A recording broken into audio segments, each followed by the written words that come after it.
السلام علیکم ملګرو. د جمعیت علماء اسلام د خیبر پختونخوا نائب امیر مفتی فضل غفور صاحب یو ډیر زبردست او بهترین تقریر کړی دی.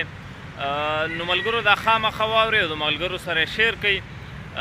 د فلسطین د مظلومو مسلمانانو دپاره یو درخواست هم کړی دی. نو خامخا واورئ او مخکې هر مسلمان ته ورسوئ. آج کے اس اجتماع سے الحمدللہ فخریہ یہ کہہ سکتا ہوں پورے عالم اسلام میں اگر کوئی قائد اہل فلسطین کے ساتھ شانہ بشانہ ہر محاذ پہ ڈٹ کے کھڑا ہے وہ میرا اور آپ کا قائد ملت اسلامیہ حضرت مولانا فضل الرحمان صاحب ہے.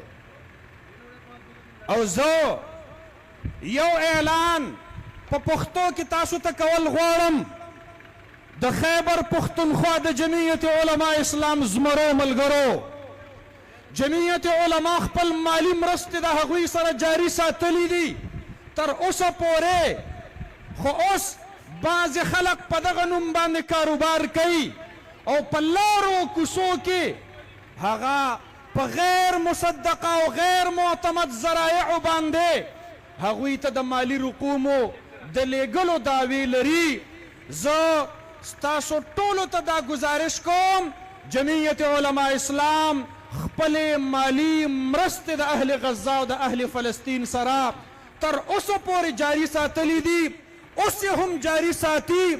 نن نه وروستو کوم مسجد او کوم محله او کوم مخیر حضرات چې د اهل فلسطین سره تعاون کول غواړي هغه به د جمعیت علماء اسلام په لاس باندې کوو انشاء الله العزیز. او مونږ به یوازې دا نه چې د هغې مظلومانو مرسته به کوو، د خپل وطن د سالمیت او د دفاع دپاره زمونږ قائد چې کوم اعلان کړی دی یوازې انصار الاسلام نه، زما قائد د پارلیمنٹ په فلور باندې زما د زړې وردی د دې زمرو مجاهدینو د طرف نه حکومت وقت ته تعاون د هغې اطمینان ورکړی دی چې دا د شهري دفاع دپاره به زمونږ د انصار الاسلام رضاکار حاضر خدمت وي.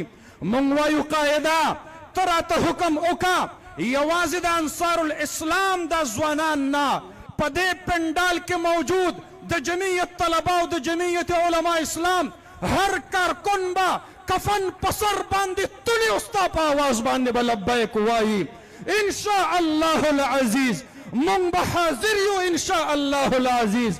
قاعده مونږ ته صرف اشاره کوه او بیا یې